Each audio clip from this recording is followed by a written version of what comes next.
resultado de um hemograma pode impactar na escolha do meu protocolo de sedação, de anestesia? Quais informações eu posso retirar deste hemograma para traçar a melhor estratégia para o meu paciente? Vamos lá. Quando nós recebemos o hemograma de um paciente que necessita de uma abordagem, de uma estabilização, sedação, anestesia, nós não devemos olhar apenas o hematócrito. Então não vale você pedir o exame e olhar apenas se o hematócrito está bom ou não.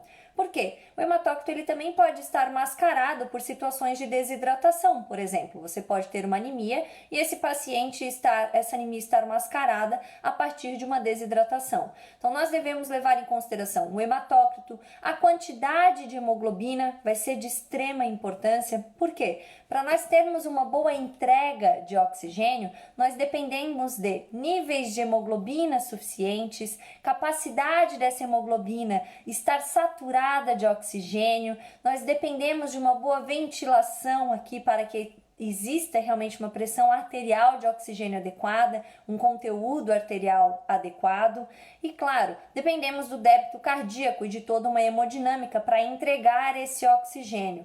Mas sem hemoglobina, nós não temos uma oxigenação adequada. 99% do nosso oxigênio ele é carreado através da hemoglobina, apenas 1% é dissolvido no plasma. Então, nós necessitamos de níveis adequados. Um paciente anêmico, um paciente com redução na quantidade de hemoglobina, vai ter uma perfusão tecidual prejudicada, mesmo que ele esteja no oxigênio 100%, mesmo que ele tenha suporte ventilatório, mesmo que a tua oximetria esteja marcando 100%, ainda assim a perfusão vai estar prejudicada. Então, vale sempre nós observarmos os níveis de hemoglobina.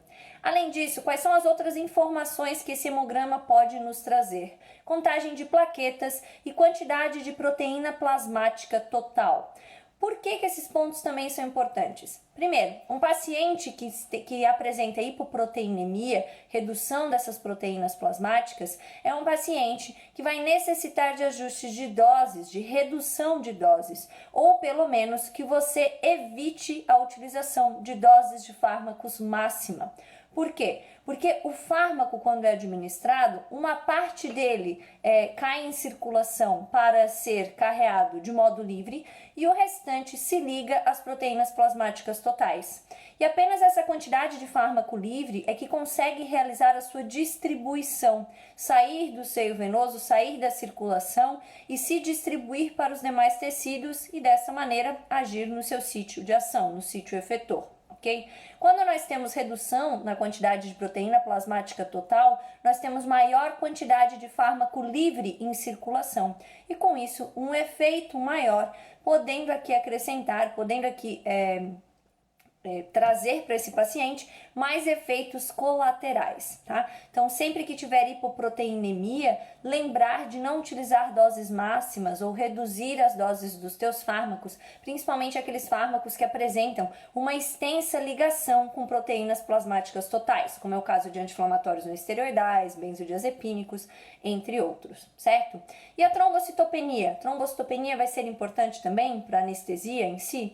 Sim, nós devemos levar em consideração que pacientes com trombocitopenia apresentam maior risco de sangramento ativo, de maiores sangramentos durante a cirurgia, e isso não é um problema só do cirurgião, é um problema também para o anestesista. Mas devemos prestar atenção, por exemplo, na realização de bloqueios de neuroeixo, de epidural. Por quê? Porque se por um acaso você atingir um vaso nessa região, vai haver a chance da formação de um hematoma com compressão nervosa. Então, muito cuidado, principalmente com a realização de bloqueios às cegas nesses pacientes com trombocitopenia. Ok? Então essa é a dica da sinapse de hoje. Lembrando sempre que é necessário que a gente enxergue quem é o nosso paciente. E isso só é possível dominando a fisiologia. Então sempre perguntem quem é o meu paciente, o que ele precisa. E a partir disso, domine os fármacos que você tem à sua disposição.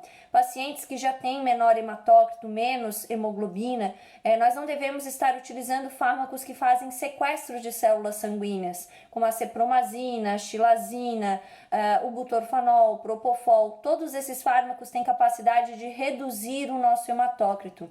Devemos ter cuidado também com infusões muito grandes, com anestesia intravenosa total nesses pacientes por hemodiluição, certo? Então esses fatores são de extrema importância e nós só conseguimos manejar isso conhecendo os fatores envolvidos, ok? Então nada de olhar o hemograma apenas para o hematócrito. Avalie de maneira completa e junte aqueles numerozinhos com as informações do seu paciente, tá? Individualizando e trazendo para ele o que ele realmente necessita. Até mais!